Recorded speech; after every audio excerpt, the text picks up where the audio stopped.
ci seen liggéey bi nga xamante ni yéen a ngi koy liggéey. depuis un moment. muy l'arbitrage. ba gis ni tamit nga dox ci ay jéego yu rëy. nga ba arbitrer sur le plan international. mais yéen ngeen am benn expertise boo xamante ne développé ngeen ko fii ci Sénégal. ñu xëy rek bés dégg mosuñoo dégg problème mu arbitre. ñu xëy rek bés. dégg ni que les arbitres ont été radiés. Déjà, est-ce que loolu dañu koy confirmer, est-ce que ce sont tous les arbitres qui se plaignaient qui ont été radiés wala boog Sitor kese moom la ñu radié. Voilà ñoom Sitor kese lañ bind ci papier biñ ñu jox ne Sitor kese la ñu radié man ñu aj ma 5 ans dootuma arbitré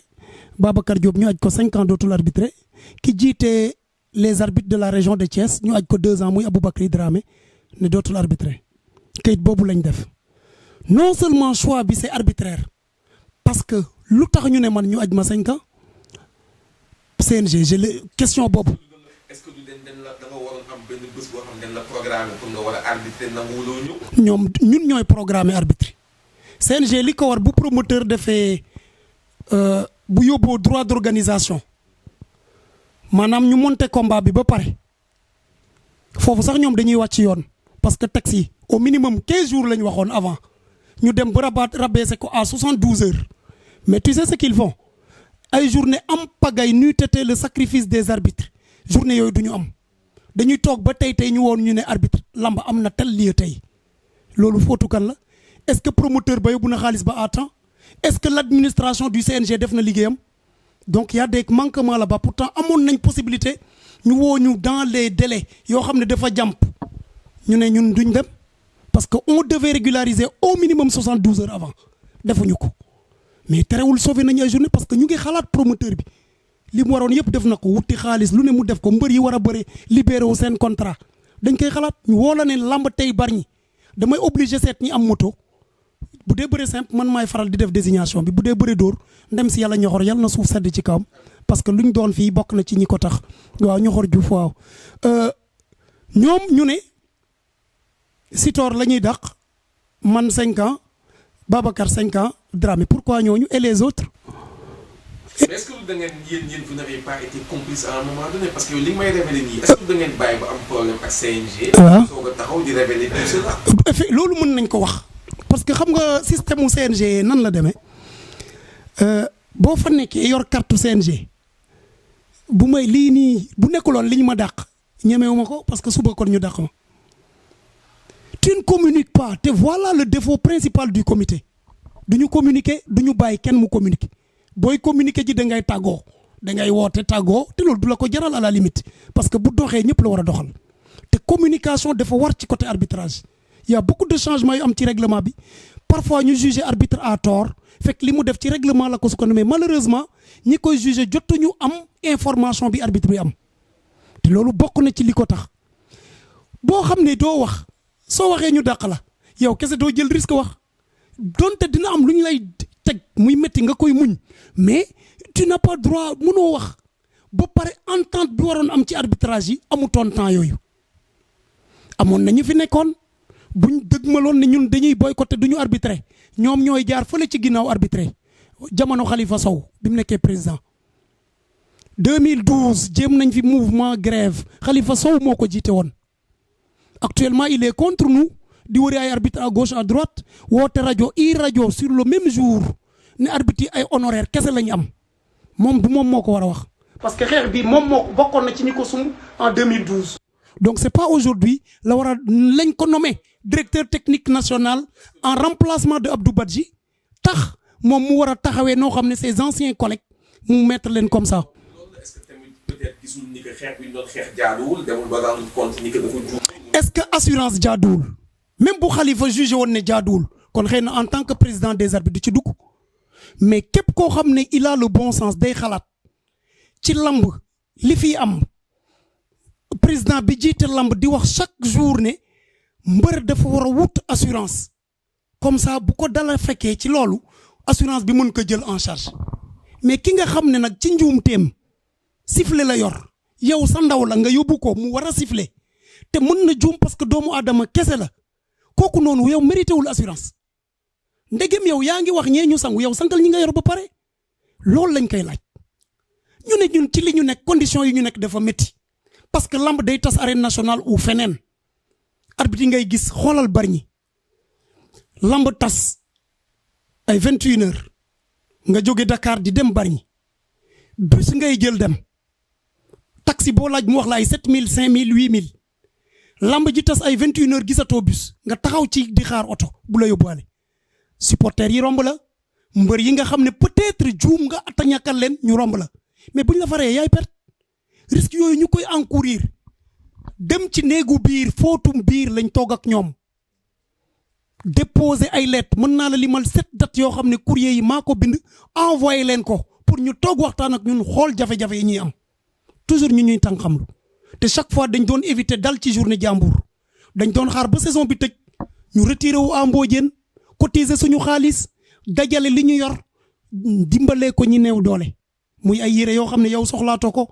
may remercier Dieye au passage daanoon na ci dimbale directeur Dakar Dem Dikk HLM le maire des HLM daanoon nañ ñu dimbale pour journée yooyu réussir journée yoo xam nga lu ñu fay def buzz manquement yi am ci règlement bëri ci arbitrage te CNG sóoraale ko ci seeni texte dañ koy relayer tegal leen ko sur la table mais duñ ko ci dugal dañuy jékki-jékki ñu ne saison bi ubbi na ñu commencé démarrer waat avec l'ancien règlement te règlement bi y a beaucoup de failles yoo xam ne fi ñu toll nii mbër bu ko jàng mën na ko exploiter yàq sax combat te bëri na ci trop yoo xam ne c'est des manquements dañ ko bind ba sonn. mais lu tax yow sa xalaat lan moo tax ñoom considéré wuñ loolu. pourtant koo ko wax war na mën a xam loolu je te donne un exemple bi ma joxe woon récemment rek ñoom seen règlement dafa ne boo defee faute on te donne un avertissement faute yi dañ ko tegtal sotti nit galaaj ak yeneen mais mbër boo sottee nit galaaj lañ wax da ngay am un avertissement yow boo ko sottee 7 fois nag ñaata avertissement ngay am te lamb dañ ne bëri dóor boo amee 5 avertissement fa la combat bi di yem Modou Lo Eumeu Sène bii sottante nañ ku ne 7 fois j'ai pas appliqué le règlement appliqué wu ma règlement parce que jour boobu xanaa doo xëy sifflet go sax disqualifié ñaari mbëri te règlement sóoraale wu ko genre yooyu la ñuy bind buñ génnee Mbodiène ne leen boole leen ko ci règlement bi lépp loo xam ne avertissement la avant combat mu bañ a dugg ci combat bi ci boppam parce que je pense que ñu bëgg lamb développer ñooy xalaate noonu on prend les devants mais il faut ñi nekk ci ginnaaw aussi mën leen gunge ci accompagner leen. live Instagram bi maa ngi seen Gora Sock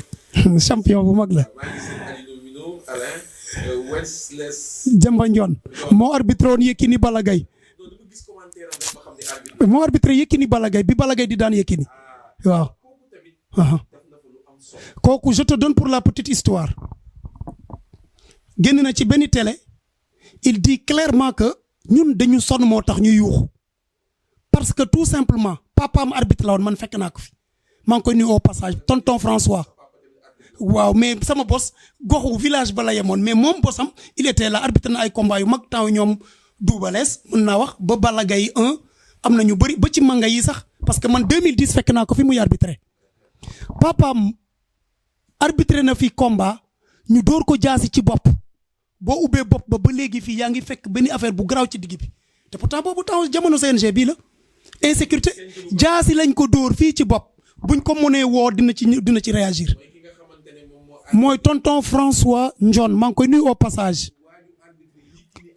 papaam bëri na arbitré na combat ba booy j'ai oublié l'adversaire jaasi lañ ko dóor ci bopp jaasi laa lay wax nii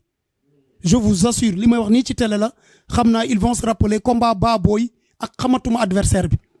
jaasi lañ ko dóor ci bopp pour montrer que insécurité bi commencé na yàgg kooku ñëw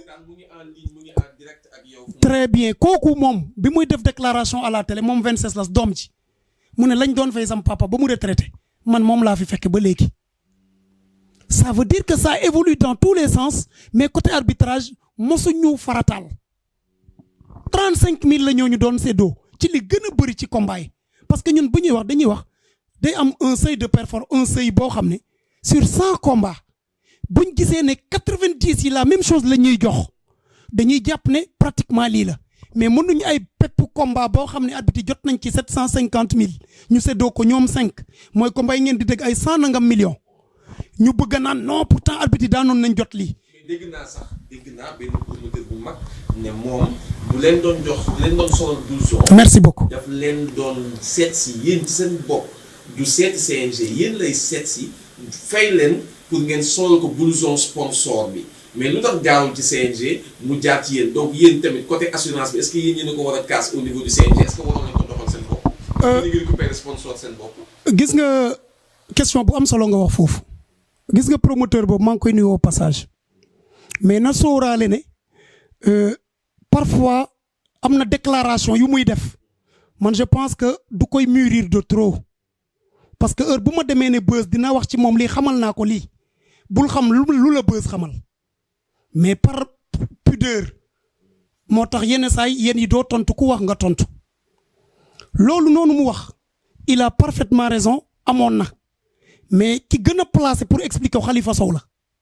buy seeti xam du man la seeti man fekk naa le train en marche mais Khalifa Sow moo jiite woon loolu lam doon traité ak Khalifa Sow la ko doon traité xaalis bañ doon jot président kilifa bi jiitu CNG dem na ci benn groupe ANPS mu ne moom autorisé woon na les arbitres je leur avais permis je leur avais autorisé ne autorisé woon na arbitres yi ñuy jël ak sponsor mu leen di jox 500 000 ba 1 million ñu koy seddoo entre 3 et 5 arbitres loolu wax na ko autorisation boobu defoon na ko ça veut dire que le promoteur ci boppam jékki-jékkiwul directement ñëw ci CNG c'est parce qu'il a l'autorisation du CNG moo tax mu ñëw ci arbitre mais bi muy traité ak ñoom mais le sponsor xam na ne bu mbër yi sumee ko arbitre bi moo fay des sol yére visibilité bu muy wër ci arbitre bi la ko mënoon gis donc bu fayee arbitre bi c'est à juste titre parce que bu ñëpp sumee ko c'est l'arbitre qui reste donc arbitre bi fi muy taxaw ba tey jii boo visualiser combat jamono yooyu ils sont en train de faire la publicité de ce sponsor de ce produit est-ce que ba léegi fay boobu jar na ko te 500 000 yooyu muy wax c'était pas 3 ou 5 arbitres Kaolack la ma fekk jot naa ci en tant qu'arbitre ba Mbour li may wax je parle en témoin Mbour bu gars yi amoon arbitrage dañ fay dem ñu jot ci même les arbitres retraités gars yi jëloon nañ xaalis yóbbu leen ko seen kër imagine 500 000 ci loo xam ne presque une soixantaine la donc loolu boo demee ne 5 personnes ou 3 personnes je suis désolé mais wax dëgg fa yàlla ëpp na loolu. Wenceslas Demba wala nga ne Demba Ndione rek voilà moo gën a yomb mu développé waaw Yékini Balla Gaye waaw parce que pour man ce monsieur est à féliciter. Pourquoi ce monsieur est première action ba parce que tey kii amoon na muy perdre sang-froid siffler ci première action ba mu indi coow boo merci xam beaucoup ne léegi Sénégal du fay merci yaakaar naa ni lu ñuy naan ñaax day am wala boog jël bu leerul waaw moom keroog vraiment il a été plus merci beaucoup donc d'abord dañ lay féliciter ci loolu déjà effectivement bu ma la gannaaw bëgg a nuyoo ma bëgg la laaj est-ce que yow ci première action bi gisoo nga 4 appuis wala gisoo du ci wax waaw merci beaucoup tur bi naan la sax Ibrahima Faye ma ne tur bi naan la Ibrahima Faye Beuz waaw Ibrahima Faye maa ngi lay nuyu maa ngi lay waaw ñu ngi lay gërëm ci li nga invité sama mbokk boobu Malick parce que yombul parce que tey damay wax man su ma wax du mu ko nëbba tey actuellement am na presse wax waaw actuellement am na waaw tey am na presse yoo xam ne dañuy daw arbitre yi dañuy bañ a jël arbitre yi comprendre nga te loolu daf ñu metti waaw moo tax ma lay encourager ma lay gërëm ci li nga invité Pierre Malick. mais gars yi mënul nuyu yëpp ci live bi maa ngi leen di béggee gis naa leen ñi ñëpp je vous salue vraiment sama gars yi ñu tàmm seetaan ñoom yu compté ñoom ñëpp di xaalu maa ngi lay béggee vraiment tey on a un invité de marque koo xamante ni macha allah di xaalu waa Pierre Malick mu ngi nuyu di xaalu te dañu am invité boo xamante ni macha allah dañu xamante ak moom ci côté dañu bëgg a waxtaan ak moom lu bëri ci côté amateur ci côté arbitre ak yooyu ba 77 38 incha allah da nga may bind message naa la jël ñu waxtaan ci mbapat mais comme tey dañu am invité duñu mën a génn contexte boobu noonu il faut ñu des ci contexte arbitre yi mais may xaar Demba Ndione mu accepté waat arène bi lutte gars yi dama leen abonné ci arène bi lutte arène bi est le premier site de lutte waaw arène bi bu ñoom Tony ak ñeneen ñu ci bii ñoom ñëpp ñoom Tony ndeysaan di ci liggéey bu am solo arène bi mooy site internet bu njëkk ci wàllum làmb depuis ay 2011 2012 ba léegi ñu ngi joxe information tous les jours arène.com ñu ngi leen di nuyu ñoom ñoo jur Lutte TV jur yeneen site internet yëpp donc macha allah bon c'est dommage Demba ñooñu Balla Gaye 2 Baye Gueye bokkut ak Balla Gaye 2 kii c'est Baye Gueye sa waay la Baye Gueye nee na waxal ma Malick na nekk consultant Malick nag xam naa position de arbitre am di ko permettre bu ngeen gisee non da ngay ñëwaat incha allah bu ngeen gisee Malick laajuma ko sax ci ay rëg-rëg ak Franc Mamadi Ndiaye c'est parce que position permettre ko mais dañ koy ñaanal yàlla mu dem ba retraité dem ba bàyyi arbitrage nekk ci leneen ñu dalal ko nag soog a waxtaan ak moom ci aspect boobu ay mbër yi ne ko ndax est-ce que bës nga làmb mbër ci géew gis ni fit baa ngi def tëf-tëfi Malick loolu day am de yenn saa yi nga làmb mbër gis ni dafa tiit dafa am pression doo mën a wax turu mbër yoo xam naa li ngay wax aca gars yi kon ñu delluwaat ci live bi en direct ak Malick mais gars yi sànq léegi ñu ngi may bind ngel jon léegi naa da ngay favoriser ngel jon yéen waaw mais lu tax nga koy favoriser ci géew bi mosuma ko favoriser mais sama waay la c'est que da ci bëri mbër yoo xam ne wax dëgg yàlla affaire daf leen métti trop mënuñ toog 3 jours te woowu ñu la di masawu affaire di xool fan la toll moom mën naa ko lim mën naa lim Ibou Ndiaye Diofior Franc Ndiago rëg-rëg bëri nañ trop bébé Diène mën naa bu ma doon lim du jeex sele mele maa ngi jaale waajuram bu góor bi fi génne barke dem mën naa ne mbër yëpp samay gaañ la ñi gën a ba Siaka Fall gars yëpp ñoom assurance bu Mbour ngel jon moom mënuma ko ngel jon di yendu gars yi di xumbal lamb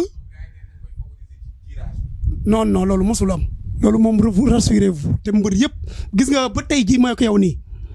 man bu ma nekkee ci table bi appariement bi may def ci kaye laa koy def même mbër Mamadou Gaskel je le prends en témoin mbër mu ma xam ne mën nga appariement boo ñëwee ci table bi dama la koy won Gaskel ñëw na benn jour di xool ma tegal ko noonu. naka ngay séddale affaire yi parce que des fois damay toog ci tur bi dégg na kii ak kii ñoo nar a day. ñooñu xam nañ appariement parce que non du xam nga bu njëkkoon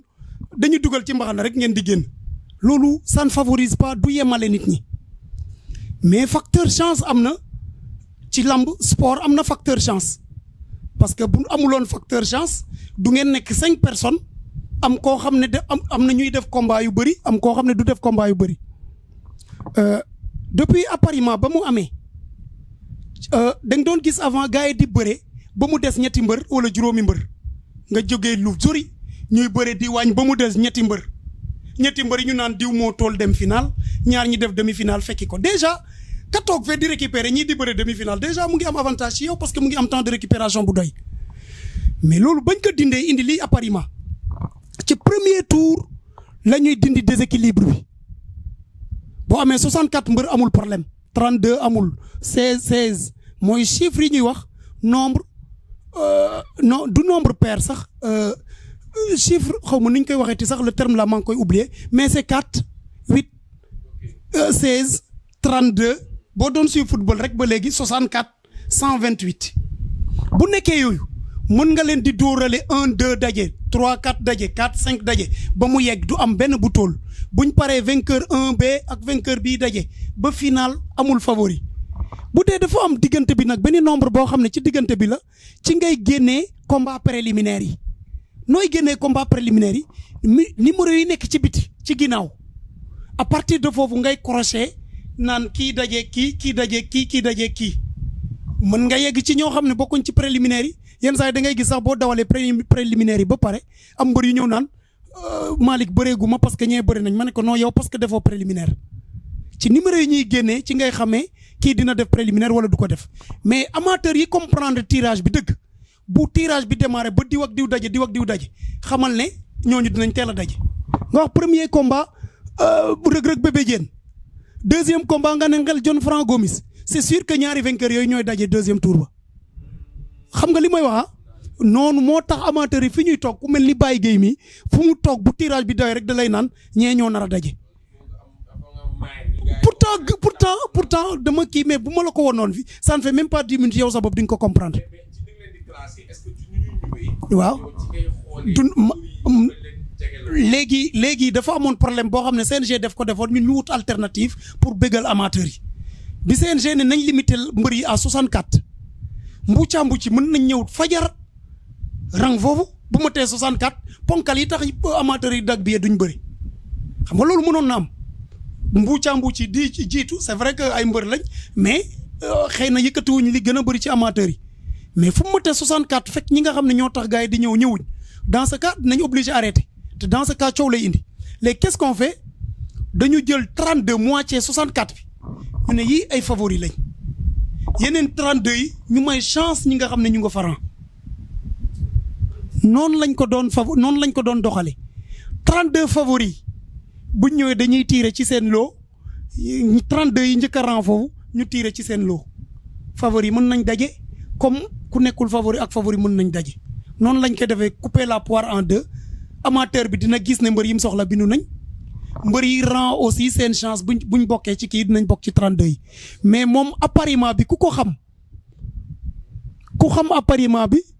mënoo xalaat ne diw day favoriser mbër bi. am na solo ngeen mosuma jox sax. am na solo benn mbër mosuma jox sax. dëgg la moom ci télé la dëgg la dëgg la donc du coup aw ma benn intérêt favoriser ko. dëgg la li ma amee moom jàmm moom laa amee vraiment adversaire yi. ñu ñëwaat ci Demba Ndione léegi xam naa nañ ko invité waat mais moom wax na benn révélation bu am solo nee na mon père s'est blessé le jour du combat Baboy le jour du combat du frère de Baboy et Rock Mbalax. frère de Baboy boobu mooy Pape Cissé su ma juumul parce que benn frère Baboy moo bëreeg Rock Mbalax te kooku Pape Cissé la tudd. merci beaucoup waaw te jour boobu lamb ji dafa bëri woon coow lamb jooju su ma juumul ci la ñu ajee Baboy. ndax lamb jooju ci la Baboy tëbee barrière yi. ñu ne Rock Mbalax dafa liggéey Pape Cissé da ko jàpp ci gàllaaj Baboy nag jël benn xeetu liquide bu mu sotti Rock Mbalax pour gàllaaj boobu toj.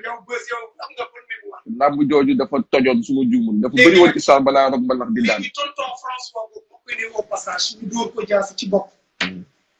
bu ñàkkoon bakkanam ñooy perte. te kenn comme noo ko faj après. j'aimerais bien que Venceslas il est mieux placé pour mu toj comme doomam la mën na xam bu baax ndax faj nañ ko wala fajuñu kan moo ko war a faj parce que bëgguma ci wax loo xam ne du noonu mais moom xam naa boo ko renvoyé la s'il nous suit il pourra revenir ndax kilifa yi fi nekkoon ñoo ko toppatoo faj ko wala fajuñu ko donc risque yooyu nag xanaa nit ñi buñ gisee loolu yëpp jaar ci ndem si yàlla Abdoulaye Diouf yàlla na suuf sedd ci kaw Adrien Senghor lañ ko dóor kuur c'était wala yeewu te ki ko dóor mu ngi fii di dund mais li koy gis muy tëgg ay lamb ba tey day tëgg lamb am na licence du ma wax turam mais moom xam na bu baax li may wax kooku bu jamono doon dox waratu loolu sax di am licence su CNG pour dóor arbitre ci affaire problème mu. man de gis naa ay vidéo Lutte TV yoo xam dañu dóor arbitre yi ci àll bi. film la je l'ai eu par Boucar Ndour kay dañu arbitre bi waa ji tël la ko def. moom ko gis affaire bi métti ko trop mu jàllale ko ba gars yi foog ne day diaboliser arbitre bi alors que dafa bëggoon ñu saafara ko ci côté loolu seen secteur boobu la arbitre dañ ko dóor ba mu daanu Diofior dañu dóor arbitre boo xotti yére bi donc loolu pourquoi loolu chaque fois ñu ne bind leen parce que CNG xam nga nu muy def bu bëggee bañ a wax ci benn problème da lay naan bindal boo bindee ñu classé ko sans suite moo tax ñuy naan lu tax ñu bàyyi ba heure bii waxuñu nañ ñu comprendre côté boobu parce que bu ñu naan boo amee problème ci biir kër gi li war mooy nga wax ak kilifa bi ñuy waxal daf ñu doon wax bind leen am naa firnde yoo xam ne depuis presque 2017 lettre yi ñu bind déposé ko ci suñuy problème yi ñu ñuy tànqamul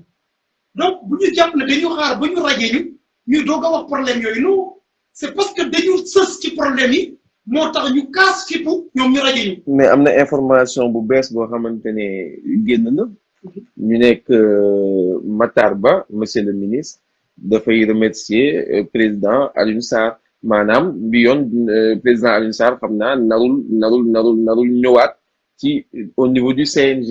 xam naa ni doyal na fu mu toll nii. moom ministre bi kilifa bi bu defee loolu ne da koy sargal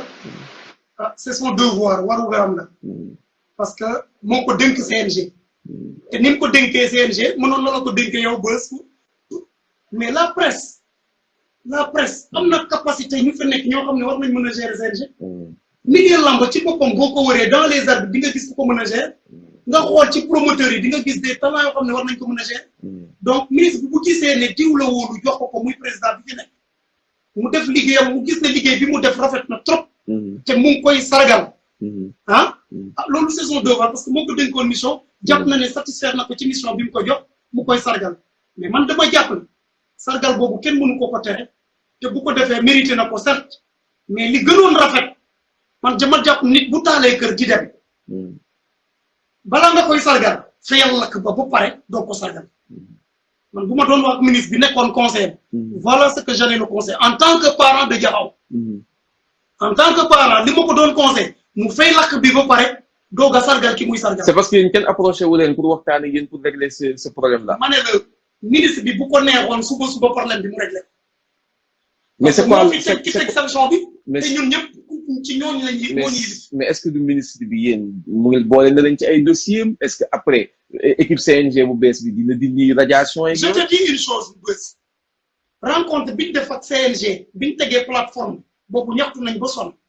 bi ñu tegee plateforme am na kilifa bu ñu wax foofu ne bàyyi leen ba beneen équipe ñëw ngeen doog a kas en réunion des arbitres man personnellement dama leen loolu gars yi bu ñu ko defee ça ne sera pas juste. parce que nit ki mënul nekk ak yow 26 ans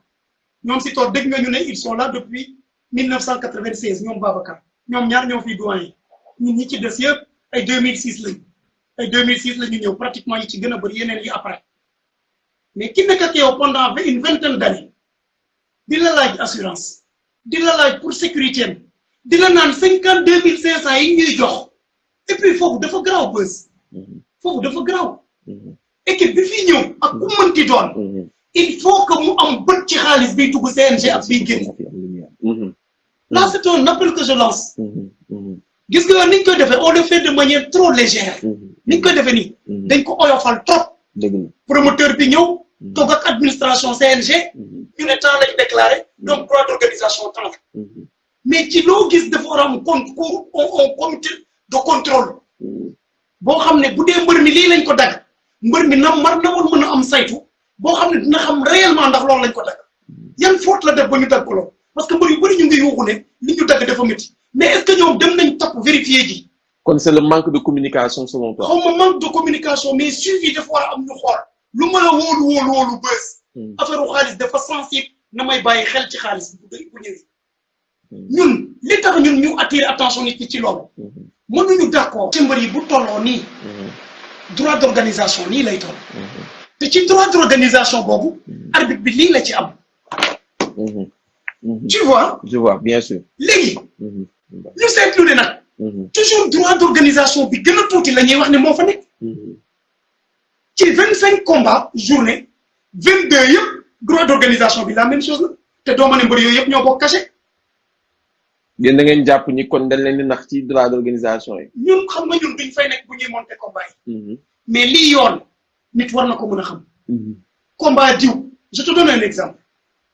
Yékini bi muy bëre dernier combat am ak Lac de Guiers 2 maa ko arbitré. bi ko Lac de Guiers di génn. ma leen di nuyu au passage.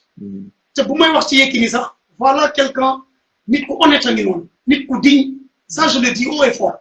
nit ku digne la koo xam ne il assume ses responsabilités. parce que ñun ba ñu gisee du moom moon jegewuñu sax parce que yoruma sax numéro Yékini man mii di wax yow. te arbitre aussi je peux dire que yoruñu seen numéro. parce que nit dañu gaaw a wëlbati waxu nit ne diw moo nekk kenn nekkul suñu ginnaaw. mais nit boo ko gisee ci démarche am. mu am commission bu ñu ko dénkoon au niveau du CNG par rapport à bëri simple. Babacar Diop nekkoon ci commission. mu seetlu ni ñoom problème yi ñuy wax à chaque fois ñu yóbbu ko ci kilifa CNG ñoom la même chose la ñuy ñëw. donc kenn dégluwu ko ku gis ne ça ne va pas mu wax réellement ne moom ça ne va pas wax li am équipe yëpp nañ fi jógee y compris man ci boppam bu Yékini waxoon ne man nañ fa jógee man ma des fa naan kii intérêt boppam moo tax mu wax mais dafa ne na fa ñëpp jógee ak moom ci boppam ça veut dire que kooku pour defar lamb lay wax c'est pas que kooku da koy wax rek nit ñi bëgg ko juger neneen Yékini kenn mënu ko wax fii ba ñaawal garab ci côté doxal la c'est la même côté li koy ŋaññi ci naan lii warul def lii. mais est-ce que tu penses que le problème c'est vraiment Alioune Sarr est-ce que le problème c'est Alioune Sarr ou bien c'est le CNG. tous les membres du CNG. gis nga Alioune Sarr à lui seul bu fekkoon moom kese la bu deewoon ñi ko war a dimbale dañ ko dimbale on n'en serait pas là di mu yegg si fii te lii maa la ko wax. ils avaient les solutions des problèmes des arbitres amoon nañ solution problème mu mbër yi mais chaque fois boo nekkee koo xam ne da lay naan waaye lii du dara problème arbitre bi mu surgir ña ko jege xëy na ñoo ko jox de mauvais conseil mu topp leen ci seen dynamique biñ ne diw ak diw kese la après 27 la njoon mi dañ ko woo ñoom ñoo ko wane ñoo la arbitre ndax ci grève bi nga bokk mu ne ko ci biir laa bokk ñu woo Aboubacry Dramé ndax ci biir nga bokk mu ne ci biir parce que ci suñ biir lañ bëggoon tànn ay nit pour yóbbu leen te xamuñ ne ñi ñu jàpp ne ñoo gën a visible ñi ci ginnaaw ñoo ko gën a gërëm ñoo ñëpp bañ mais affaire bi même ñoom bu ñu dàqee ñun ñu dem bu ñu dàqee ñu dem mais ñi ñëw nañ leen wutal assurance li ñu wax c'est noble c'est pour le développement du sport sénégalais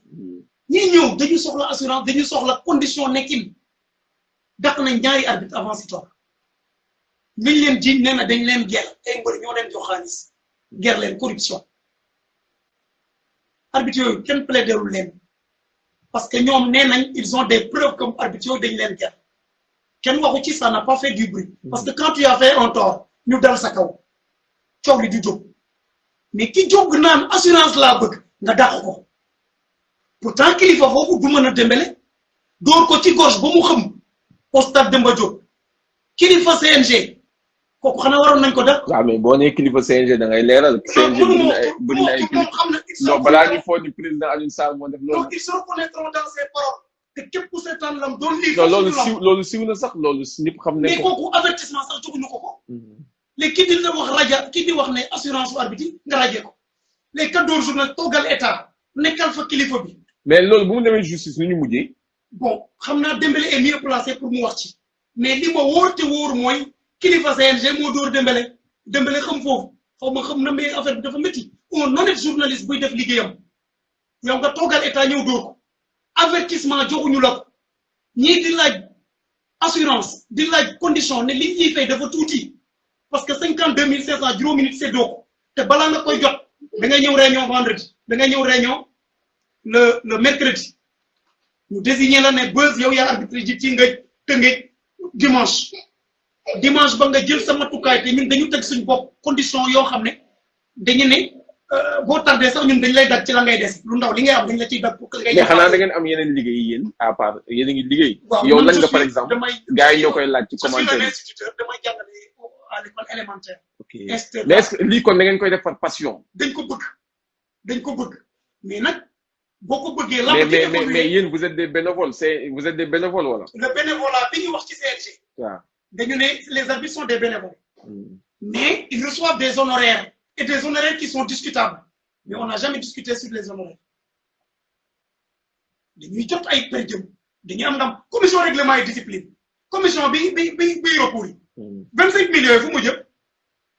ñoom ils reçoivent des honoraires la commission règlement et discipline te toog ñu naan jël bi leer na ak leerul loo xam ne mënoon nañ ko dindi sa micro bii boo ko indoon sa caméra téléphone bii chute bi leerul sur place ngeen dem xool ko ñëwaat joxe waa ji mbër mi dañ ci 25 000 am. loolu dinaa ñëw deuxième partie live bi 50 secondes moo ñu dese instant yi nii gars yi tàng na de Malick fu mu toll nii moom du may gars yi tàng na de Malick mer na de gars yi Malick non Malick fu mu toll nii gars yi instant yi il nous reste 40 secondes ci première partie live bi là damay reprendre live bi on va faire 30 minutes jeexal ak Malick Ngom mais je vous promets d'aller voir Demba Ndione moo nekkoon arbitre Balla Gaye Yékini dinaa ko seeti pour ñu waxtaan ñun man ak moom ci combat ba waaye pour ñu waxtaan aussi ci problème arbitre yi parce que moom itam lu garaaw la papam nekkoon arbitre moom mu nekk arbitre gars yi on reprend tout de suite